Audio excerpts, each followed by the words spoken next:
Hey guys, Dakara here and welcome back to my channel, and today we are on Dakara Discusses Season 4 of Buffy the Vampire Slayer. I love doing these types of videos. I love dissecting everything and really picking at the episodes and predicting what's to come. So if you're interested in that, please stay tuned. Let's roll that intro and get stuck into it. Here we go.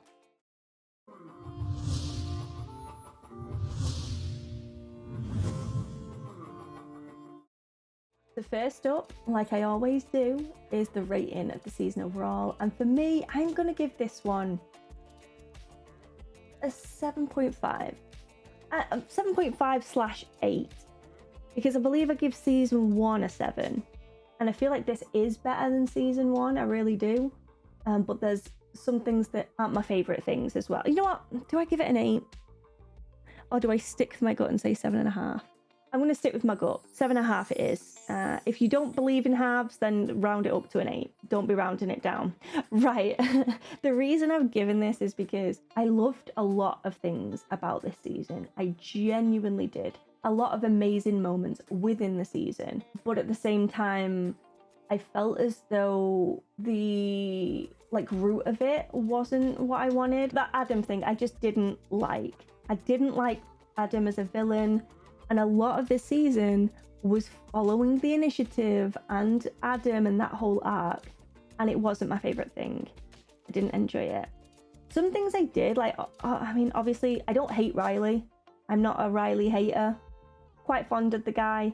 But a lot of time was put towards that storyline. And I felt as though I wanted more from others as well. So yes, that is my reasonings. Okay, favorite episode next and why. This was a hard one for me because I loved season 4 finale. I loved it for many reasons. I loved breaking it down and trying to guess what it mean and searching for connotations and subliminal messages and little Easter eggs. I loved that. But I am gonna give my favorite episode to 416. Who Are You? And my reasonings is because I can remember that feeling of excitement while watching it. That episode to me was everything that I wanted from this show. I loved Faith. I loved seeing the body swap. I always loved body swap type episodes, and this was executed really well. I think that actors absolutely nailed it.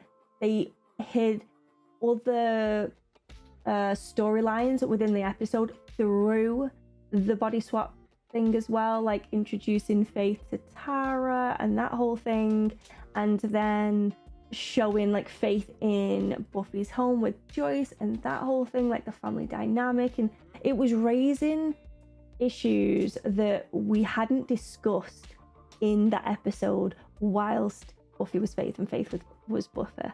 So I just loved it, guys. I loved it so much. And I personally feel as though they cut that a bit too short too soon. There was so much potential there to at least drag out for at least one more episode. I think we could have dove in a little bit deeper there. But again, that's just my opinion. It could have failed. It might just be bittersweet that this is the way it ended, because there's nothing to go wrong with it, because I loved every second. Whereas if it was carried on, maybe there was things that I didn't like, etc. So I'm going to count my blessings. So next up is my favourite character and why. And I think it'll come to no surprise that my favourite character is Parker. Kidding.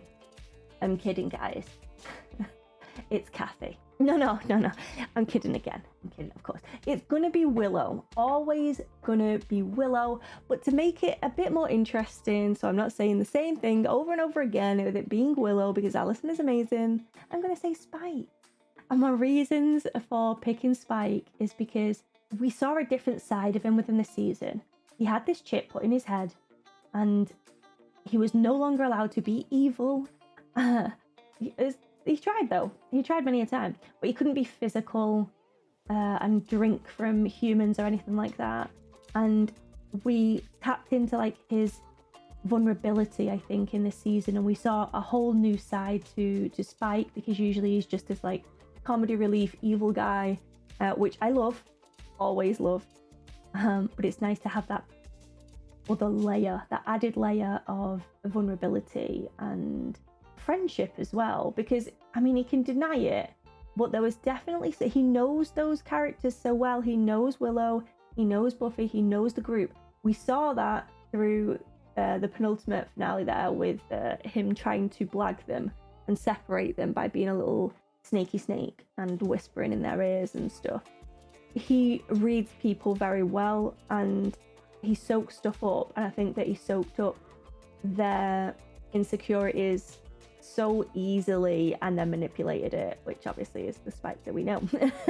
So yeah, I'm going to choose Spike as my favourite character in season 4. Most memorable scene. There are so many memorable scenes in season 4, and this is what I meant by why I didn't want to give my rating for the season to be really low, because even though I didn't like Adam and that whole thing, there are so many points that I did really love, like Oz rocking back up after walking away and trying to find a cure, Faith taking over Buffy and trying to find herself through someone else, and there's just so many to mention, so freaking many. But the one that I chose, which I think is going to surprise quite a few people, 412, a new man, and it's the moment where Buffy realizes that the monster is Giles. And the reason I chose this is because it just added so much like weight to their friendship, and they are family at this point, and just being reminded of that and in such a heartwarming, lovely way.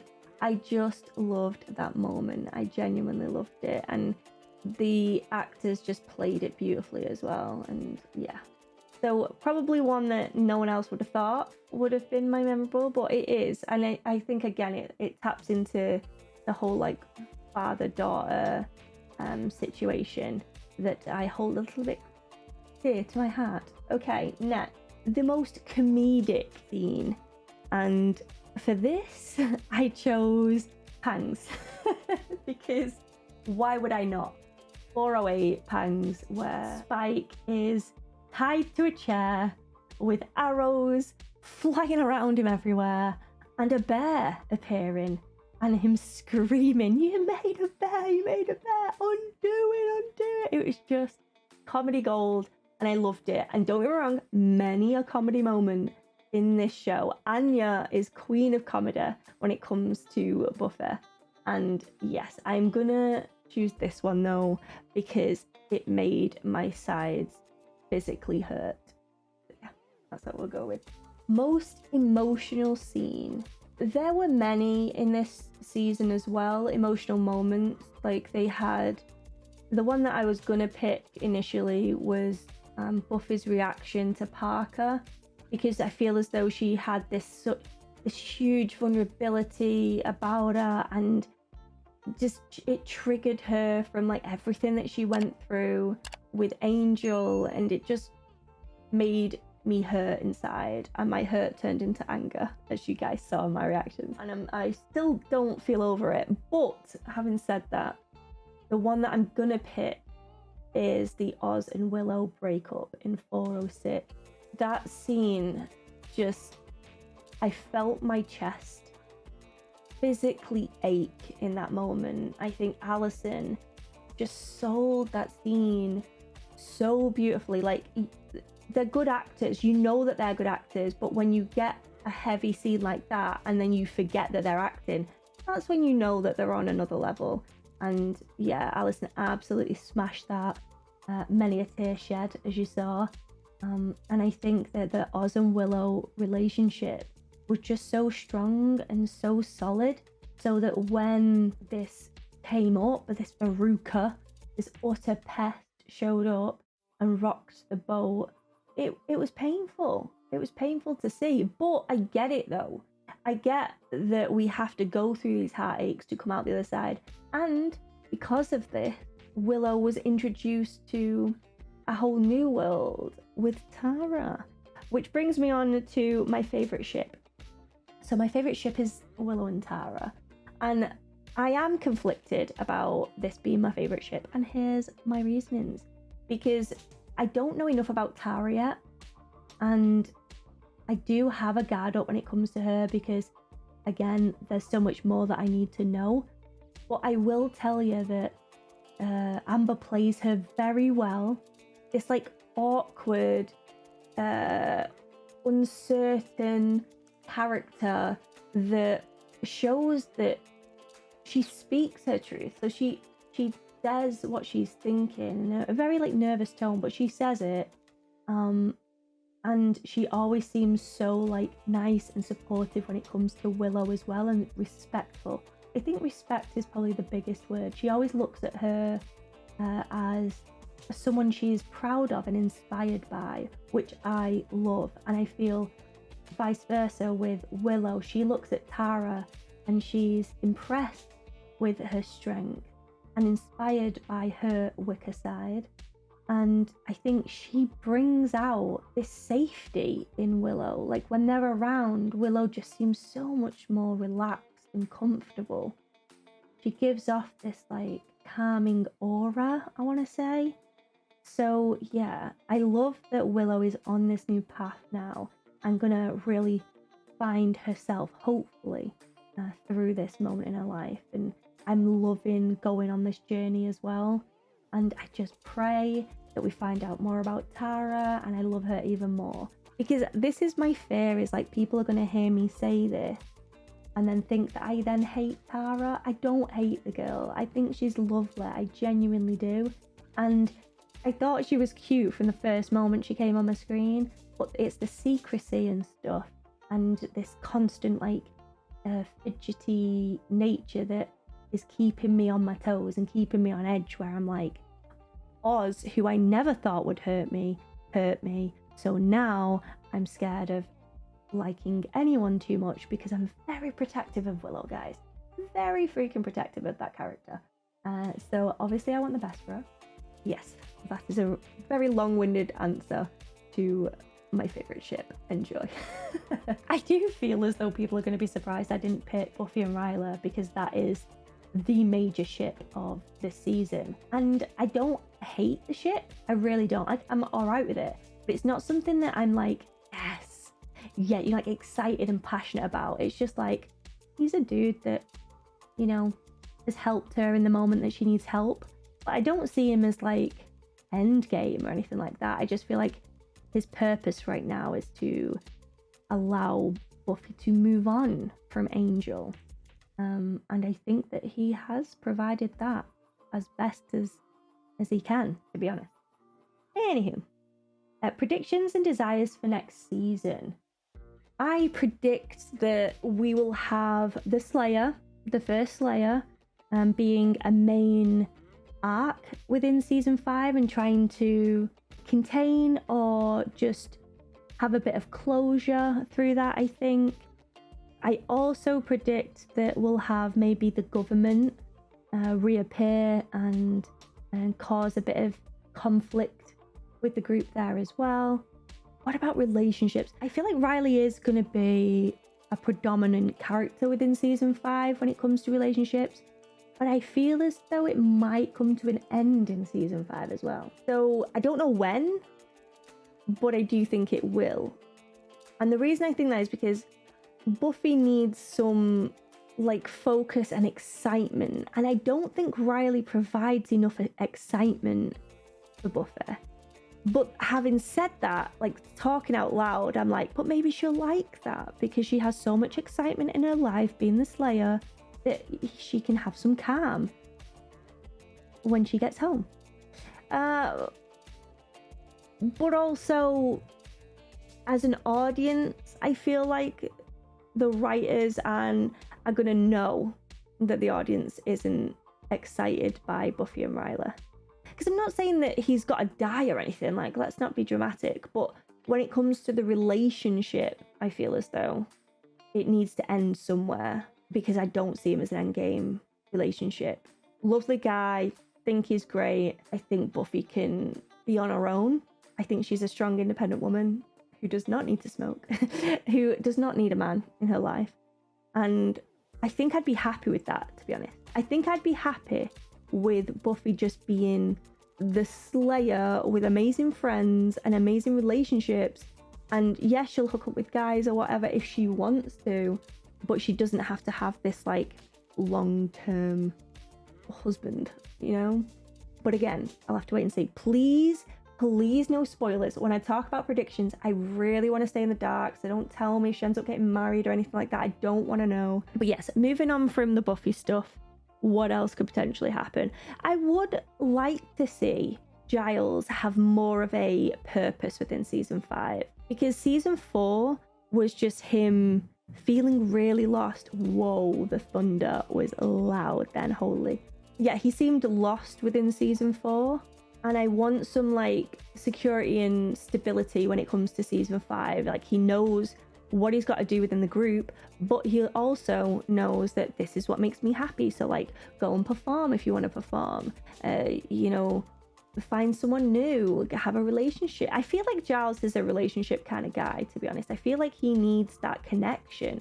Whereas like with Buffy, I can feel her being on her own and being okay. Whereas with Giles, I just kind of feel like he loves that closeness and that bond. What do you guys think? Did you think that when you were up to my point in the show? He just seems so like loving. I mean, to be fair, he gets that closeness and that love from Buffy because, well, he gives it to Buffy. I feel sometimes Buffy doesn't return it like she should. Although she did in a New Man episode. What episode was that? 12, 4 or 12. Yeah, she did do it in that one. So I guess that's something as well. Anya and Xander, I kind of just want them to continue and just be how they were in season 4, but in season 5. Because Anya's one-liners, oof, loved it. And I think that Anya's good for Xander and Xander's good for Anya. I just kind of like, maybe I should have made them my favourite ship, actually, thinking about it. I'm going to stick with Willow and Tara, but they are a good pairing because Anya doesn't understand the social cues and the social norms. I mean, he does Xander really, but he knows it more so than what Anya does. So he provides that and tries to keep her grounded and not like a vengeful demon. And then Anya gives that like comfort and sexuality to Xander that he craves and has that like, it's just like a steady relationship. I'm kind of shocked that Xander managed to have that, but he does, so fair play to the guy. It is with an ex-demon, but we move. So yeah, I guess those are my predictions for season 5. I'm very much in the dark. I hope that we see a lot more of Spike because I love him. I also want to see Tara and Willow blossom in season 5 and really find themselves, for Willow to feel comfortable in letting everyone know that Tara is someone that she feels very passionate about and happy with. Because obviously season 4 was the will they, won't they, or they were like, am I sure I want this? And then she saw Oz and then decided, yes, I do want this. And she came out to Buffy as well in the dorm room. Again, a very memorable scene that I should have popped that one down there as well. There's too many though. Too many to freaking count. That is what I think. I hope you guys enjoyed this video. Please let me know your thoughts in the comment section because I love to read them. Just obviously be aware of spoilers, guys. And yeah, I guess I'll see you for season 5, guys. Holy. Before I go, actually, what I will do, pop up on the screen now my watch list for Buffy season 5 and Angel season 2.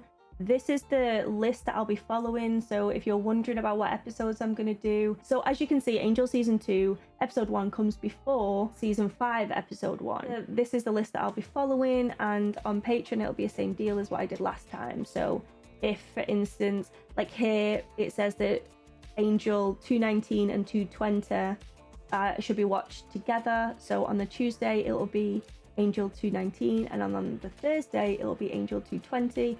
And the same with the next week. On the Tuesday it'll be Buffy 519 and Buffy for 520. Hopefully you guys are making sense of this. Massive shout out to Venice for providing the watch list for me. And yeah, thank you all for watching this video, and I'm hoping that you're enjoying, and I hope to see you for season 5. Let's go.